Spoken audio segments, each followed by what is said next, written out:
go, sir. Thank you.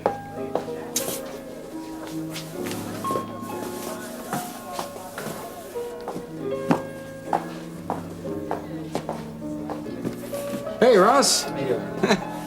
You're a little early today, aren't you? Yeah, well, not much happening at the clinic, so I thought I'd take off early. Yeah, what do you have? Oh, wait a minute. Don't tell me. I know. One of those watered-down drinks like you had the other night with the amber, huh? Yeah, very fun, Ernie. Let me get a beer from you. Huh? Sure thing.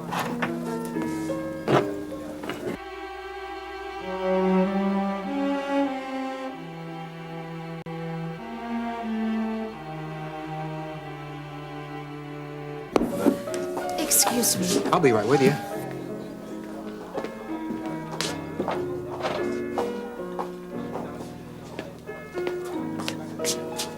Now, what can I get for you, pretty lady? Yes, I'm looking for two men. Two? Yes, I'm looking for two men. I wondered if you've seen them. Well, what do they look like? One is a very distinguished gentleman in his early 40s. He has a European accent. The other is a large black man with tribal marks on his cheeks. Have you seen either one?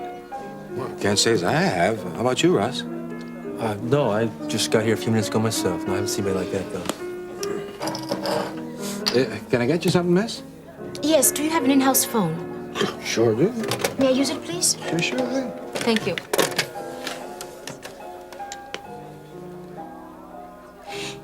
Yes, I'd like to know if I've received any messages. Room 212?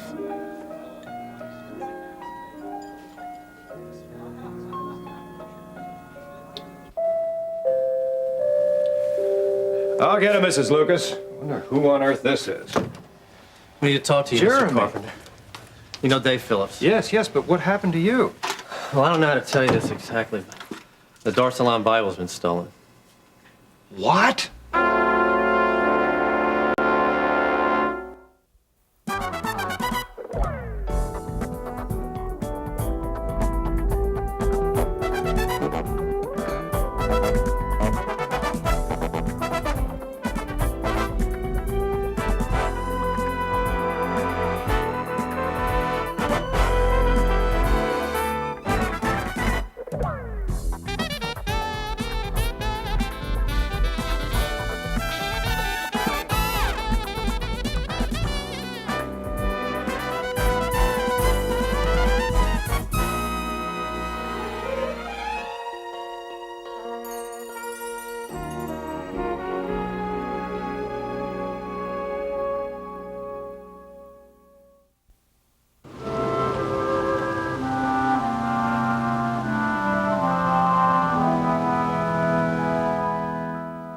You know about the AMA award, then? Well, of course. Ben wouldn't keep something like that from me.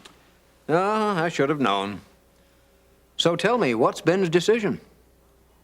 I don't think he's made up his mind. I think he's considering all his options. Options? Does that mean he's been approached by other hospitals? Well, I really don't know, Lester, but I do know that he isn't flattered by your offer in diagnostics. Why not? It's a very good position. Yes, it is, but did you have to be so obvious when you offered it to him? Oh, I'd hoped it wouldn't appear that way. Well, it did. Well, it's still legitimate. Philip Westmore is looking for a new staff member.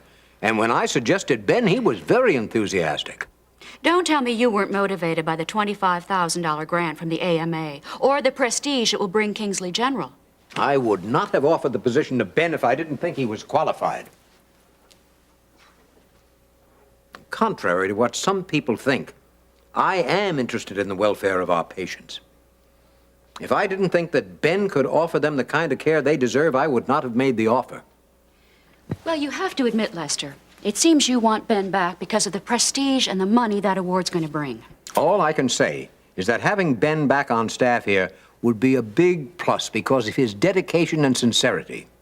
But can't you see how this looks to him? When you talk about dedication, well, what about his dedication at the scene of Nancy's accident? Or his dedication when she was brought into emergency? The diagnostic position has nothing whatsoever to do with Ben's skill as a surgeon or lack of it. If you're asking me what I would do in spite of the AMA honors, I have to tell you I would do the same thing. Then I don't see why you should expect any financial benefit. Because you didn't support Ben's actions the night of the accident, and you still don't. In spite of what happened that night, I have always had the highest regard for Ben. I feel that he can have a rewarding career in diagnostic medicine. It's that simple. Well, Lester, I don't know what I can say or do one way or another that's going to affect Ben's decision. He's his own man. How well I know. But you will talk to him? I'll tell him what you said. Fine. That's really all I ask. I'm sure that after you've talked to him, he'll see things clearly. Oh, I'm sorry, Lester. Your secretary wasn't at her desk. Well, that's quite all right. We were just about finished. Thank you, Terry. Terry Davidson. Aren't you related to Ben Martin? Yes, he's my son-in-law. Well, I'm glad I ran into you. Terry, would you excuse us, I'd please? like to introduce myself. My name is Frank McAuliffe. Ben's told me about you. I'm glad to meet you. My pleasure. Lester, I think the three of us should have a little talk together about your treatment of Dr. Martin. Yes? Are you sure? Okay, thank you. I don't know who those guys are, but they're not very smart if they stood you up. The two gentlemen you're waiting for, they friends or just business? Why do you want to know? Well, I'm just trying very hard to make some Well, you conversation. needn't. Russ, get you another one of those? Yeah, please, that'd be nice. And I'd like to buy one for the lady, too. What do you have? I do not accept drinks from men I don't know. I will have a club soda with a twist of lime, and Bill's at the room 212. Gotcha. Go ahead. Give it a shot.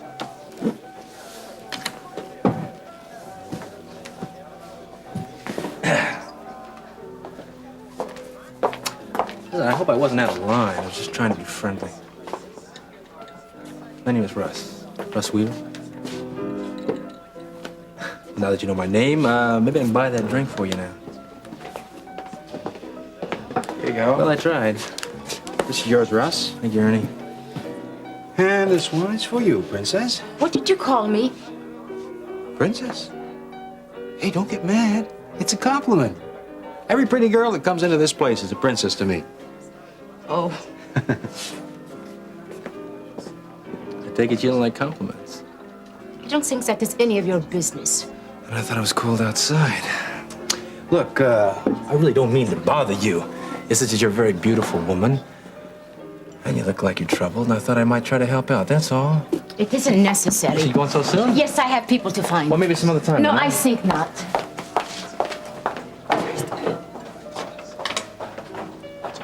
Well, looks like you struck out. Yeah, maybe. Maybe not. You think she left that there on purpose? Well, I don't know, Ernie. I intend to find out.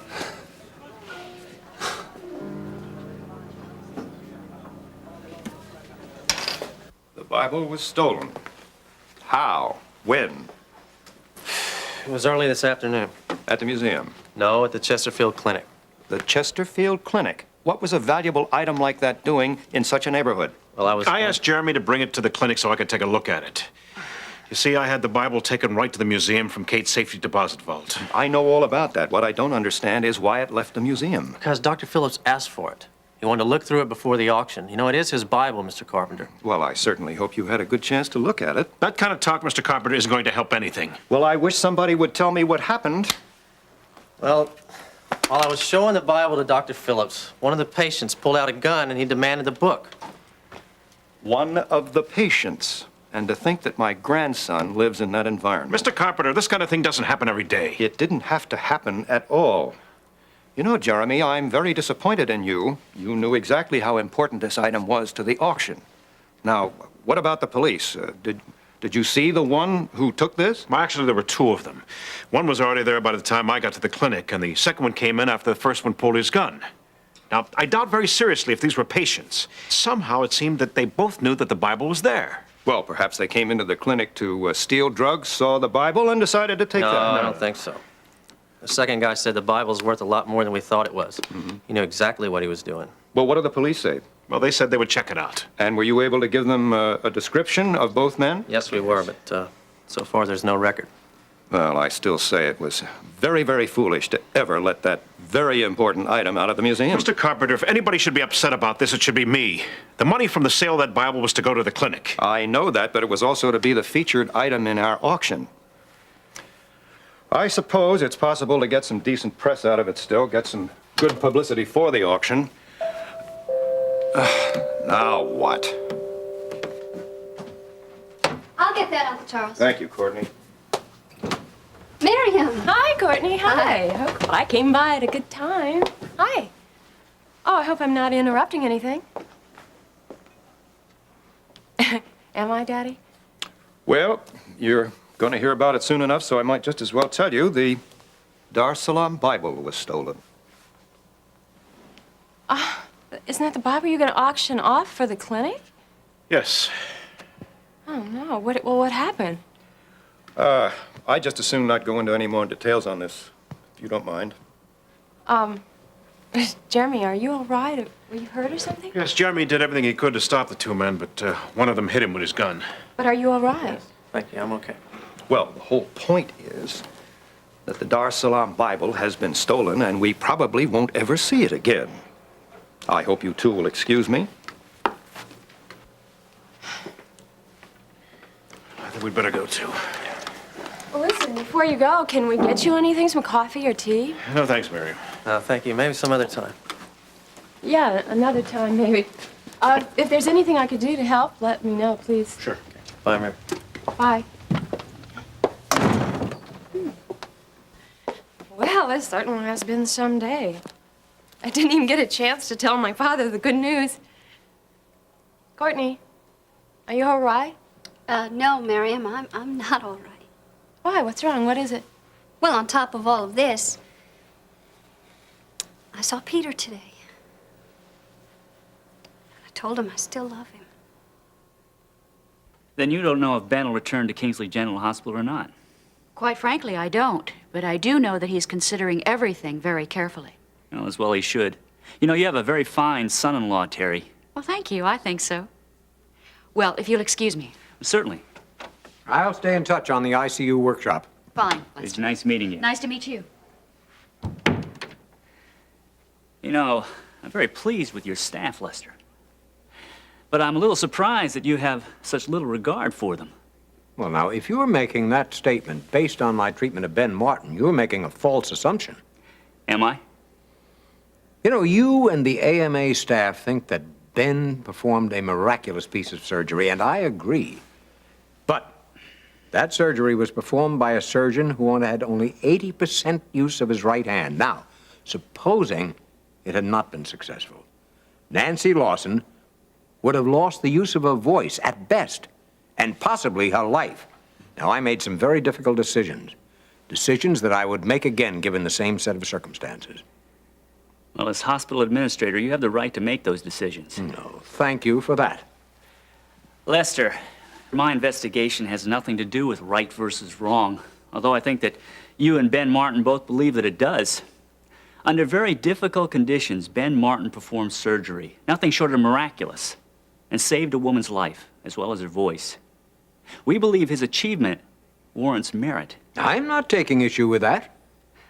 But you want the grant that goes along with the award. Well, what administrator wouldn't? Do you think I want that money because it'd make me look good?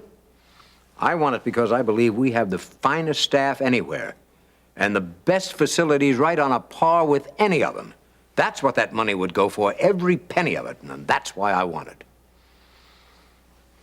That's not up to me to decide. That's all in Ben Martin's hands right now, and I'll accept any decision he makes.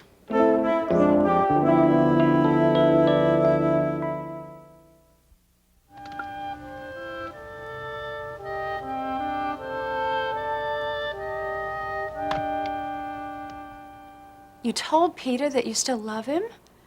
How did all of this happen? Well, I made the mistake of going to the huddle today.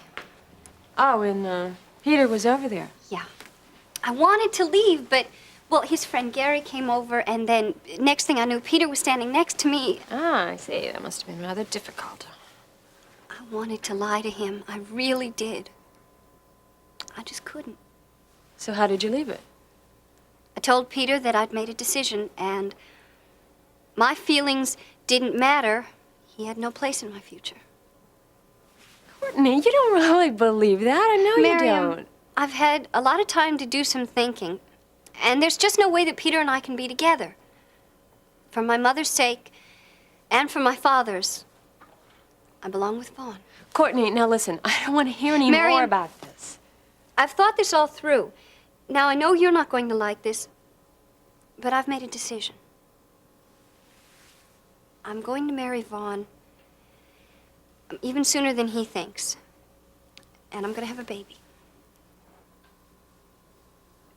Are you No, I'm not pregnant. I just want to have a baby as soon as I marry Vaughn.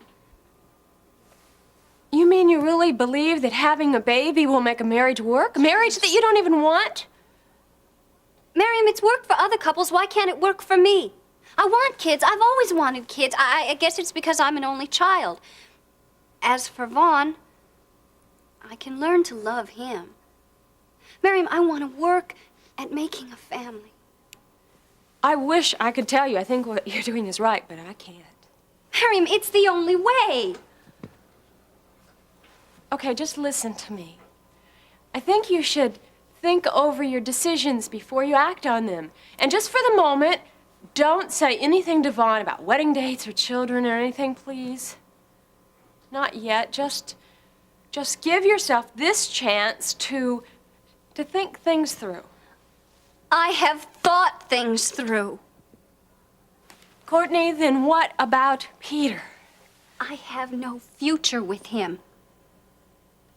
I can forget about him. You say that, but I know you don't believe it. Listen, a family is based on the love between a husband and a wife, and it's out of that love that a love for children grows. Courtney, believe me, I know. That's the only way it can work. That's when I left Lester's office. Well, I wish I could have been there. Ben? I know I shouldn't enjoy it, but I really do. Lester's getting everything he deserves. Well, he doesn't think so. And you? I want whatever is best for you. Well, can you give me some clues? I really wish I could, but I honestly can't. I don't know what I want anymore, Terry. I've got this gnawing inside of me, like some kind of spiritual disharmony, and I just can't seem to put my finger on it. Have you talked to Lori about it?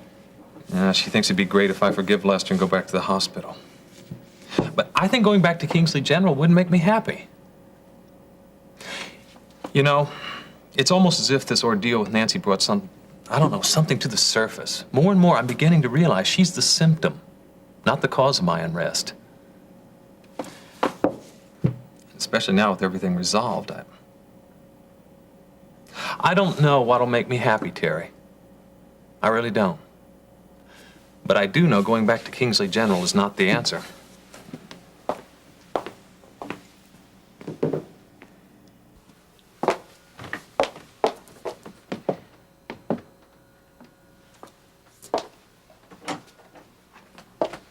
Hi. Well, ma'am, I didn't think you'd still be here. Yeah, I was just finishing up a little talk with Courtney, and I didn't want to leave without sharing with you my good news. Good news? What good news? I got the job at Modeling Associates. Oh, Mim, that's marvelous. I'm proud of you. Well, I'm excited about it, and I'm going to start next week. See, I told you you could do that. Thank you. I wish everyone else I knew was sharing along with my joy. Well, if you mean Jeremy Lancelot and Dr. Phillips, don't worry about them. No, actually, I was thinking more of Courtney. Courtney? Well, I'm not sure she would want me to discuss it with you. Well, why not? Now, wait a minute, Mim. After all, Preston has put her in my care, and if there's anything wrong, I think I'm entitled to know about it. Well, actually, she's planning on marrying Vaughn soon. Right away, and starting a family immediately. And what did you say to that? Well, I told her I think she should think this thing through before making a decision. Oh, you don't think she should marry Vaughn now, even though she wants to? Well, I don't think she's thinking clearly right now at all. It strikes me, Mim, that she's quite capable of making up her own mind, and I think she's a very level-headed person. Now, Daddy, not when it comes to making a decision of the heart like this. Well, perhaps. Promise me. Promise you what, Mim? Promise me you won't tell Courtney about this. Why would I do a silly thing like that? Because Uncle Preston wants Courtney to marry Vaughn Sumner, that's why. Well, Daddy, just promise me. all right, I promise you. I give you my word. Does this mean you're going to spend more time at the clinic? No, it doesn't. For the time being, I'm just going to enjoy the AMA award. I like being recognized. Do you know what this award makes me feel like, Terry? Like a winner. And it's funny because I've never really liked people who live to be number one. But it feels kind of nice to be on top for a change.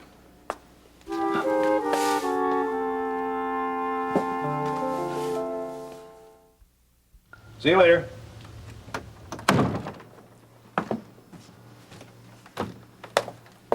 So, did you get a chance to talk with Miriam? I certainly did. I'm so very happy for her. Yes, so am I. You know, I'm proud of Mim, Courtney, just as I'm sure Preston's proud of you. Looking back, I see now just what she meant to me.